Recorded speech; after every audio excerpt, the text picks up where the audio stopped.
मध्य प्रदेश सलमतपुर रे एक उस्त गछ अच्छी जहाँ को भारतर प्रथम वीआईपी गछ कहुए। आमे माने वीआईपी लुकर अर्थ जानी हेले ए गछ को कहीं वीआईपी कहुच्छी। यार कारण कौन?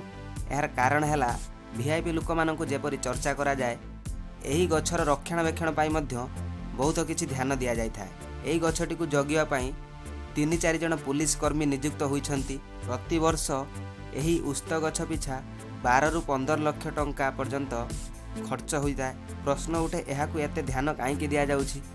एही गछ भारत और श्रीलंका मध्य बंधुत्वर प्रतीक।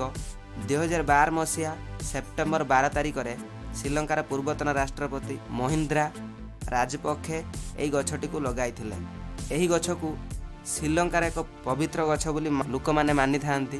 तेणु यार ध्यान देवाई बहुत अर्थ खर्च होता है। यही फैक्ट आगुरी जानी कि नहीं कमेंट बॉक्स रे निश्चय जणाନ୍ତୁ।